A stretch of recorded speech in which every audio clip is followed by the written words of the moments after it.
Bendiciones y saludos, amados amigos y hermanos. Les habla el pastor Héctor Anderson de la iglesia La Voz de Patmos. Contento de estar con ustedes en una programación más de El Doctor Anderson Habla. Si es la primera vez que estás con nosotros o has estado anteriormente, te vamos a suplicar que se registre a nuestro canal. Activen la campanita para recibir nuestras notificaciones, nos dan un me gusta y sobre todo compartan nuestros videos. Este es nuestro medio de propagar el Evangelio de Jesucristo y estarás ayudándonos a hacer esto. Estamos recibiendo algunas suscripciones de pronto, pero necesitamos llegar a una cantidad superior para poder extender el Evangelio de Jesucristo. Se lo voy a agradecer y Dios también se lo va a agradecer. En el día de hoy estamos listos para entrar a describir la carta que Jesús le envió a la iglesia de Sardis. Una iglesia muerta, una iglesia ligeramente diferente de las demás iglesias, pero también con algunas de las características de las otras iglesias que ya hemos anunciado. Y vamos a ir, por favor, a Apocalipsis, el capítulo 3, y ya entramos al capítulo 3. Recuerden que el capítulo 2 y el capítulo 3 son la parte segunda del bosquejo que Dios da del libro, es decir, las cosas que son. Estamos describiendo las cosas que son en el libro de Apocalipsis. Apocalipsis 3 del 1 al 6 dice: escribe al ángel de la iglesia en Sardis, el que tiene los 7 espíritus de Dios y las 7 estrellas, dice esto: yo conozco tus obras, que tienes nombre de que vives y estás muerto. Luego le dice: sé vigilante y afirma las otras cosas que están por morir, porque no he hallado tus obras perfectas delante de Dios. Acuérdate pues de lo que has recibido y oído y guárdalo y arrepiéntete, pues si no velas, vendré sobre ti como ladrón y no sabrás a qué hora vendré sobre ti. Pero tienes unas pocas personas en Sardis que no han manchado sus vestiduras y andarán conmigo en vestiduras blancas porque son dignas. El que venciere será vestido de vestidura blanca y no borraré su nombre del libro de la vida y confesaré su nombre delante de mi Padre y delante de los ángeles. El que tiene oído para oír, oiga lo que el Espíritu dice a la iglesia. Mis amados, la iglesia de Sardis era una importante y rica ciudad localizada aproximadamente a 30 millas al sur de Tiatira, la iglesia que tratamos en nuestro último video. Y la riqueza de Tiatira venía precisamente de la textilería y también de la joyería. Era una ciudad reconocida, abierta y francamente por su idolatría. Habían muchas sectas allí, cultos paganos y práctica de toda clase o toda forma de orgías. Y el Señor ha seguido un patrón distinto en cada una de las cartas anteriores. Cada una comienza con la presentación del Señor, seguido de una recomendación que a su vez, seguido de una amonestación o reprensión. Pero para la iglesia que sufría en Esmirna, el Señor solo elogió o alabó esa iglesia sin ningún inicio de reprimenda. Sin embargo, la carta a la iglesia de Sardis se destaca ya que comienza con una reprimenda, seguida por otra reprimenda y ninguna palabra de alabanza o elogio en absoluto. La iglesia que terminamos, Jesús la elogió por 5 cosas, pero esta no tiene elogios de ninguna forma.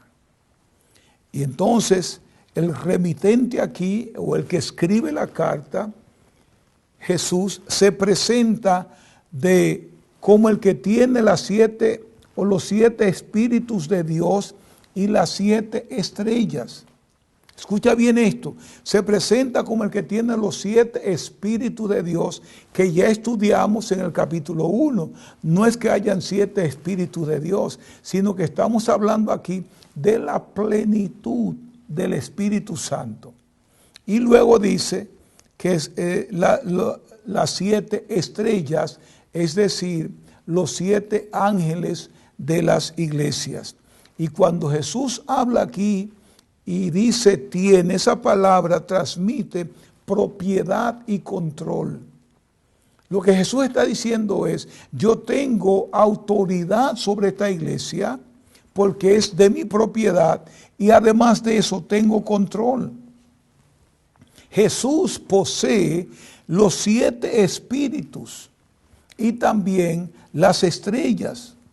Y nosotros sabemos en todo el Nuevo y Antiguo Testamento lo que representa el número 7. Es el número de la perfección, es el número de la plenitud. Eso significa que hay un solo Espíritu Santo, pero Jesús está hablando de la perfección y la plenitud del Espíritu Santo, del Espíritu Santo de Dios. Los 7 Espíritus de Dios representan precisamente ese Espíritu enviado a las iglesias. Cuando Jesús se fue, dijo que enviaría al otro Consolador. ¿Quién es ese Consolador? El Espíritu Santo, y ese Espíritu está hoy ministrando las iglesias. Es por este medio que el Espíritu de Dios trae renacimiento a su iglesia. Le da vida eterna a la gente. Escoge a las personas, le ministramos, pero el Espíritu Santo trae el convencimiento y trae ese nuevo nacimiento en la persona y también a la iglesia de Jesucristo. El profeta decía, Zacarías, que no era con ejército ni con fuerza, sino por mi espíritu, ha dicho Jehová de los ejércitos. Es el Espíritu Santo que convence de pecado, de justicia y de juicio. Pero Jesús dice además de que de los 7 espíritus allí, que Él tiene también las 7 estrellas. Habla de su control soberano sobre los pastores. Muchos pastores desechan y huyen de la soberanía de Dios y quieren hacer lo que ellos quieren. Pero mientras tú seas el pastor de Jesucristo, Él tiene soberanía sobre tu vida. Y es por eso que hay un ángel responsable de cada iglesia. Y Jesús protege a ese ángel. Jesús controla a sus iglesias a través de ese ángel. Cuando el ángel no quiere escuchar, entonces hay un problema serio. Entonces la iglesia de Sardis necesitaba que se le recordara de sus recursos espirituales. No tenían la medida completa del Espíritu Santo. Tenían al ángel vigilando la iglesia y este ángel es sostenido en la palma de las manos de Jesucristo. Así se presenta Jesucristo a esa iglesia. Y eso es lo que Jesús está indicando a esta iglesia. Yo tengo autoridad, yo tengo control, yo tengo dominio sobre la iglesia. Y el Espíritu Santo está allí para controlarlo todo. Y los pastores podemos actuar como querramos, Pero debemos recordar que estamos en las palmas de la mano de Jesús. Y ahora Jesús viene en el versículo 1 con una condenación. Con cada una de las 4 iglesias anteriores, Jesús comienza con unas palabras de elogio. Pero cuando habla a la iglesia de Sardis, comienza con una condenación. Así estaba la iglesia. Así estaba de muerta la iglesia. Tal vez el mismo ambiente en que estaban viviendo los provocaba a ser una iglesia muerta, pero Jesús no quiere una iglesia muerta en ningún sitio. Si vamos a hacer iglesias, tenemos que estar despiertos. Una iglesia muerta es mortal para la causa de Cristo. Irónicamente, la condenación de Jesús se centró en lo que la iglesia sentía que era su fuerza. Y ahí es donde Dios tiene problemas. Y a veces eso nos pasa a nosotros, que vemos el edificio, que vemos nuestra doctrina, que vemos nuestro comportamiento y hacemos de esto nuestra mayor fuerza. Y esta iglesia creía que tenía nombre y ahí era justamente donde estaban condenados. Jesús dice, yo conozco tus obras, que tienes nombre de que vives y estás muerto. ¿Qué sorpresa debió darle a esa iglesia cuando el pastor se reúne con la iglesia y dice, vamos a leer una carta que recibimos de Jesucristo? Y Jesucristo le dice, ustedes creen que están vivos, pero están muertos. El conocimiento de Jesús sobre la iglesia de Sardis se refería a las obras que eran lamentablemente inadecuadas.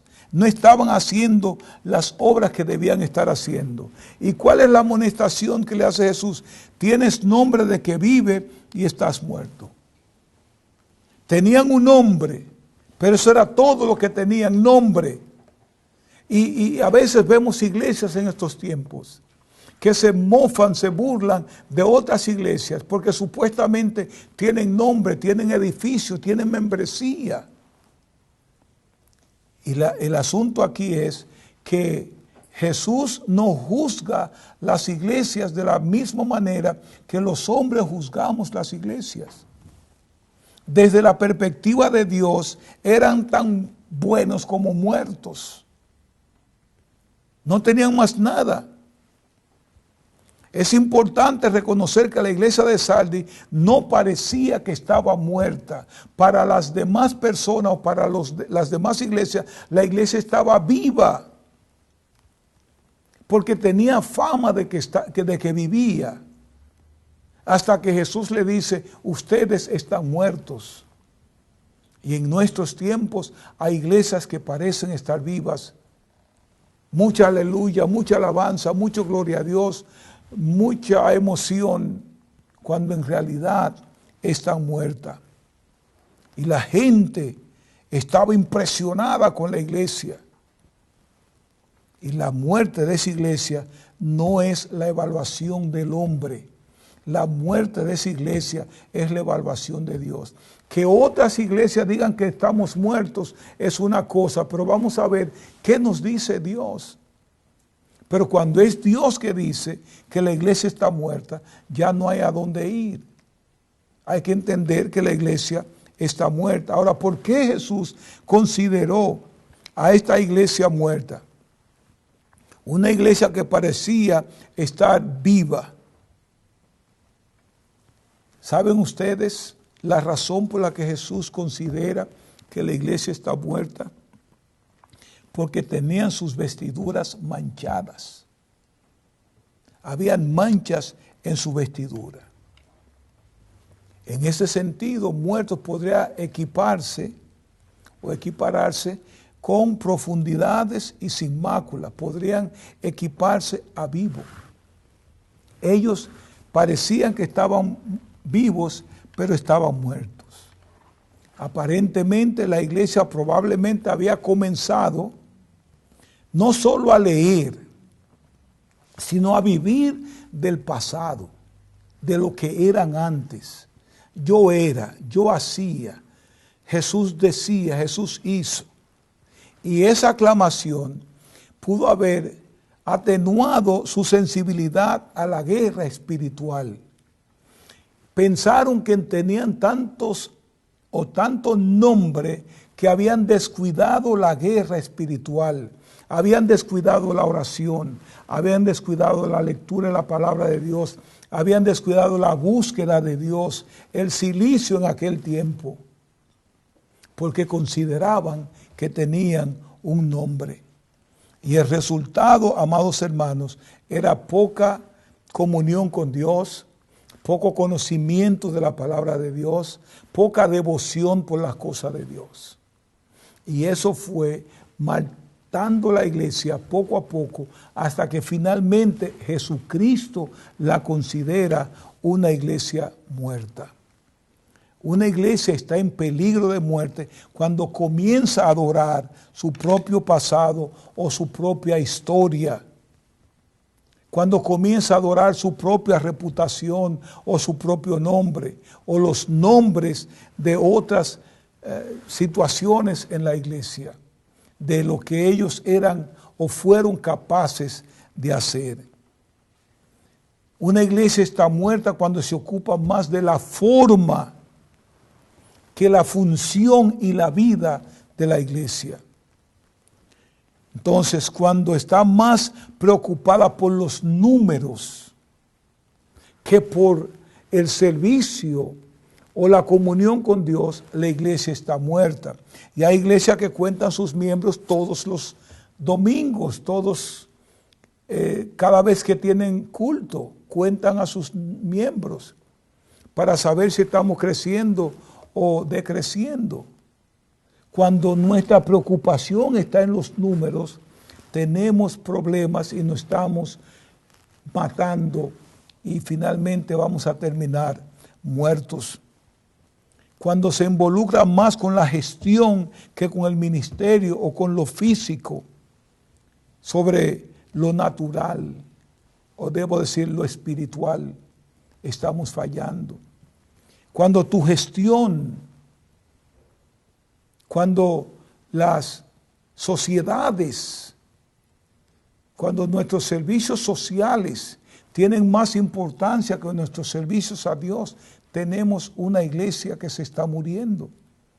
Y eso le estaba pasando a la iglesia de Sardis. Ahora, curiosamente, las iglesias no mueren así repentinamente. Las iglesias van muriéndose poco a poco, mueren gradualmente. Casi todas las iglesias liberales de hoy comenzaron como una iglesia evangélica y se fueron muriendo gradualmente en la medida en que se iban mezclando más con el mundo y estaban atendiendo más a las cosas del mundo que las cosas de la iglesia. Y comenzaron a morir poco a poco. Y aún viendo su propia muerte, no estaban dispuestos a regresar a donde debían estar. Ahora, yo quisiera pedirles a nuestros amigos que no sean demasiado rápidos para juzgar las apariencias externas o el rendimiento de una iglesia. Jesús no está mirando siempre el rendimiento o las apariencias externas. El mismo Dios le dijo a Samuel que las apariencias engañan. Porque esta iglesia se consideraba muy viva y que tenía nombre de que vivía, y para Dios esa iglesia estaba completamente muerta. ¿Qué reprensión tiene Jesús para esta iglesia? En la vida, identificar el problema es el primer paso para resolverlo. Jesús necesitaba resolver el problema de la iglesia de Sardis, que estaba muerta. Pero la iglesia quizás no estaba desesperanzada. Había todavía cierta esperanza. No todo estaba perdido. Cuando Jesús llega a la iglesia, a pesar de verla muerta, pudo ver dentro de las cenizas algunas brasas. encendidas. Y pudo decirle, exhortar a los creyentes de Sardes a reavivar la llama del fuego del don de Dios que había en ellos, que podían renovar sus compromisos con Dios. Ahora, ¿qué podían hacer estos? ¿Qué medidas debían tomar? Número uno, la Biblia nos dice fácilmente, ser vigilantes, o sea, despertar. Cada vez que se usa la frase sé vigilante en el Nuevo Testamento, transmite la noción de que el pueblo de Dios está dormido espiritualmente, cuando debería estar despierto. Y no voy a entrar en la historia de David porque no tengo el tiempo para hacerlo. Y eso es lo que está pasando. Jesús usa esta metáfora, por cierto, muy eficaz. En el ambiente físico, cuando estamos dormidos, estamos despreocupados, apáticos e indiferentes también. Y eso nos va a llevar, desafortunadamente, a morir espiritualmente. La muerte espiritual viene también de lo físico. Cuando comenzamos a morir, a perder interés en la cosa de Dios, comenzamos también a morir espiritualmente. Muchos cristianos se han quedado dormidos y ni siquiera lo saben. Necesitan una llamada de atención abrupta. Wake up, despierta. A ver si nos espantamos y despertamos. Sé vigilante, le dijo. Despierta, en otra palabra. Jesús quiere una iglesia despierta. Los cristianos podemos caer en un letargo espiritual, pero debemos despertar. Unas palabras de alerta nos llevan a despertar, y eso buscaba Jesús con la iglesia de Sardis. Y debemos tener eso muy en cuenta. ¿Qué es lo otro que necesitamos? La palabra de Dios dice que debían fortalecerse, establecerse, estabilizarse, hacer algo, pararte y mantenerte de pies. No solamente ser vigilante y despertar, sino también fortalecerte, estabilizar algo, poner algo como debe ir. Jesús ordena a la iglesia que fortalezca las cosas que quedaban o las cosas que estaban a punto de morir. La iglesia no estaba total y completamente muerta. Habían algunas cosas que podían despertar si la fortalecían. Y eso es lo que Jesús le está diciendo a la iglesia de Sardis. Ahora, Sardis vivió un tiempo prestado, sin embargo, mientras una iglesia permanezca, o la iglesia está ahí quizás dando tumbo, cayéndose y levantándose, hay esperanza y hay propósito de Dios para la persona, para la iglesia. Solamente cuando la iglesia es totalmente destruida, que desaparece, no hay propósito de Dios para ella. Pero mientras hay ya gente reuniéndose en la iglesia, Dios tiene propósito para la iglesia. Una vez que la iglesia pierde su vida, el propósito de Dios para ella también se acaba. Y eso es natural, porque si la iglesia muere total y completamente, ya no hay nada que se pueda hacer. La iglesia está muerta. ¿Qué otra cosa vamos a hacer? A recordar. Jesús le dice, escucha bien esto, recuerda lo que has recibido y oído. La palabra recordar significa, perdónenme la redundancia aquí, recordar constantemente. No es recordarlo hoy, es como la fe que viene por el oír la palabra. No es oír la palabra una vez, es oírla y oírla de manera indefinitiva. Entonces cuando Jesús le dice aquí, recuerde de dónde lo que has recibido, le está diciendo, yo quiero que constantemente estén pendientes de las cosas, de dónde las cosas que han recibido y las cosas que han oído. La iglesia de Sardis debe recordar cómo respondieron a las buenas nuevas del Evangelio al principio. Fue una iglesia que respondió al principio, que fue la misma historia de Éfeso, que entraron con un amor terrible, pero luego Dios tiene que decirle, tienen que volver al primer amor. Recuerda pues lo que has recibido, podría traducirse como lo que has recibido. ¿Qué recibieron ellos? Las doctrinas de la fe. Y deben regresar a esa doctrina. La cura para esta iglesia, casi muerta, era tener en cuenta la forma en que habían respondido primero a la voluntad de Dios y volver de la misma manera, impulsados y fortalecidos por el Espíritu Santo. Sin el Espíritu Santo es muy poco lo que podemos hacer. La clave de la vida cristiana comienza aquí en la mente. Y no solamente la clave de la vida cristiana. Es posible que muchas de las cosas que hacemos tienen que ver con nuestra mente. Si estudiamos hasta dónde llegamos, tiene que ver con la mente. Nos proponemos llegar hasta el final. Eso comienza en la mente. No vamos a seguir, comienza en la mente. Voy a rebajar, comienza en la mente. Todo lo que hacemos comienza en la mente. Y hay una razón por la que Saldi está casi fuera del tiempo. Escuchen bien esto. Jesús explica: no he hallado tus obras perfectas delante de mis ojos. Pudieron ser buenos, pudieron haber realizado buenas obras por motivos correctos, pero hicieron las cosas por motivos incorrectos. Por ejemplo, los aplausos, el reconocimiento, servir por culpa o por obligación no son buenas cosas.